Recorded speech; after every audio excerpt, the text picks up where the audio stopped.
Hey, Chip, let me ask you a question. Do you like pizza? Absolutely. You look like a guy that may like pizza. I've had more than my share of pizza, it's fair to say. What's your favorite brand of pizza? National chain? Oh, national chain? Papa John's, maybe? Papa John's. Well, I'm glad you brought them up because I want to tell you a little story about Papa John's and Pizza Hut. It's not going to gross me out, is it? No, this is not a gross example. All right. Now, I live in the Dallas area, so this was big news back in the late 1990s. Pizza Hut, of course, has been around forever, and they were sort of the 800-pound gorilla in the pizza business. Papa John's was more of a Johnny-come-lately in the 80s and into the 90s, and because Papa John's was taking too much market share from Pizza Hut did the American thing. Which is? They sued them. Oh, okay. Yeah, because if you can't win based on actual competition, then you try to sue somebody. Gotcha. And the lawsuit was centered around their slogan. Now, do you know what Papa John's slogan is? Actually, I don't. It's better ingredients, Better pizza. better pizza, Ah, right? okay. Now, here's what Pizza Hut said. They said, you can't say that because it's not true. You don't actually have better ingredients, so you therefore don't have better pizza, so you're leading people on with this erroneous information about your pizza, and it's false advertising. So, did they win? Well, they actually won, and then they lost, and this is one of those things that got turned over on appeal. Yeah. It went all the way up to the highest level federal district court right before the Supreme Court. It actually never made it to the Supreme Court, but it got to the point where Pizza Hut actually lost the case. Okay? They lost the case because here's what the judge said. The judge said that the word better in advertising actually is what he called advertising puffery.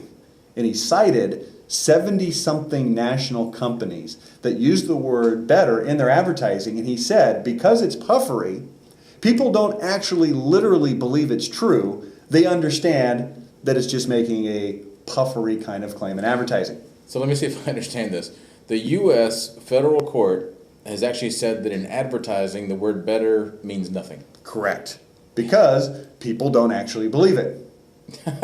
That's why you see today Papa John's still uses the same slogan, better ingredients. Better pizza. That is correct. Now, do you think, just think about this logically for a minute, do you think that anybody was watching TV in the mid-1990s and saw this advertisement for Papa John's and it said better ingredients, better pizza, and they stopped in their tracks and said, wait a second, all of these years I've been eating the wrong pizza.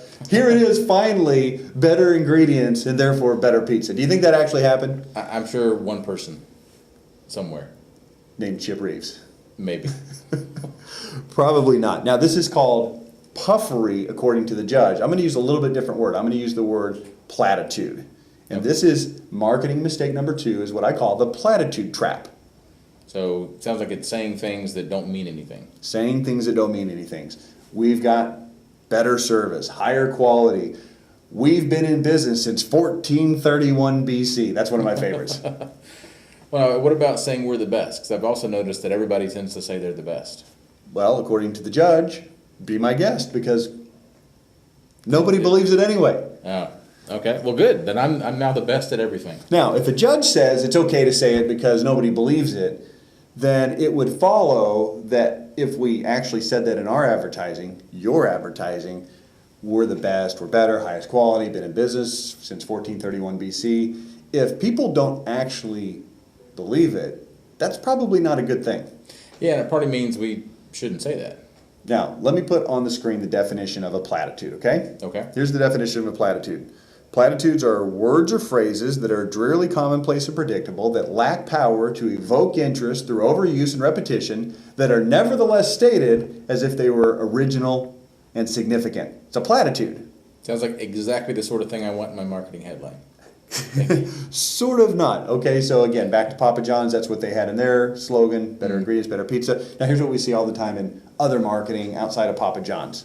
Like we said, we're the best, we're fastest, all these Right. different things. And the result is people don't really believe it. So we don't want to spend money on marketing that people don't believe. Remember we talked in the last segment about Charlie Brown's mother? Right, the want. Yes. So here's what we want to do. We want to find a way to communicate with power, with passion, and with precision.